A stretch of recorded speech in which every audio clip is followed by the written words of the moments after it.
Hi, I'm Rebecca Skeel, and I'm the author of Manifest Your Sacred Ambition, Summon Your Heart's Calling into Bold, Loving Action. I just got my book out recently, and for the last 18 months, and actually since 2005, I've been following a calling, answering a calling, and working with others that have been doing the same. And I've learned a thing or two, which is one of the reasons I published my book, but also I really want to and really love to teach this approach to you, bringing out that heart blazing call inside of you and manifesting it into some kind of form. So this weekend, I will be teaching in a 3-day retreat. The first part of this course is called Answering the Call, Claiming the Sacredness and Blessing of You. So there are a couple of misunderstandings that I would like to clear up around my approach to what this is.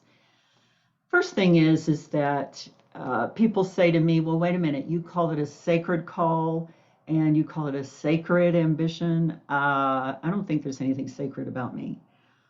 Well, I'd like to say to you that there's everything sacred about you. And that's one of the reasons that the calling is not what you do, it is who you are. And uncovering and expressing and claiming who we are, who you are, that authentic trueness of you, that holiness of you is an emergent process.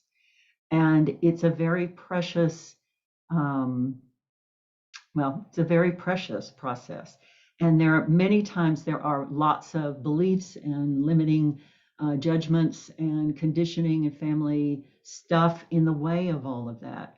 So one of the reasons that I devote a weekend to answering the call and claiming the blessing and sacredness of you is because there's stuff to move out of the way. So that's the first misperception, that somehow you are not sacred. The second misperception is, I just kind of said it a few minutes ago, the calling is what you do. We all have things that we do in the world, and many of us have stumbled upon what we love to do. Like maybe it's writing or teaching or coaching, or maybe there's a product we sell, or the ways that we serve others. Maybe it's medicine, maybe it's it can be so many things. And that's great. That's wonderful. And yet that's not the calling. The calling is who you are. And many times we do not honor that part of the process. We want to skip over that.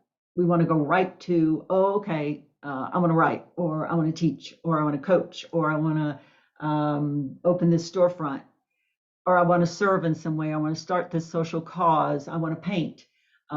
And I go, great, yes, absolutely. Let's use this energy.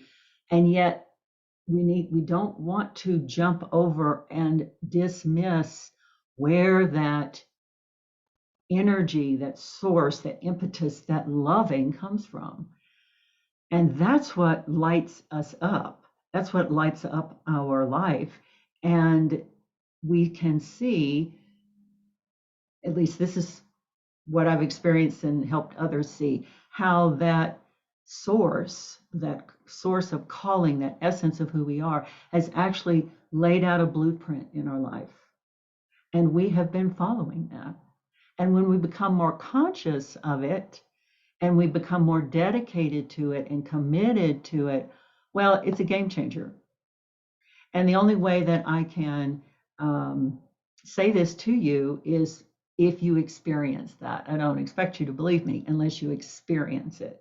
But once you begin to experience answering a call, and of course, what comes next is following a call, being all in, coming out of hiding, stop playing small, stepping out with our blessings, closing the back door, bright, shiny objects. There's so many challenges that come in, so many places in our consciousness that can pull us off course. Those need to be brought into consciousness and worked with inside ourselves. So we really stay the course. We are all in and we stay the course. So again, this 3-day retreat, this is our retreat center, our virtual retreat center, is this weekend. It is the first beginning part of this journey. And I champion people who want to live from that deep heart blazing call inside themselves. So if this resonates to you, if this is calling to you, I would love for you to join us. All the details will be around this video. Bye for now.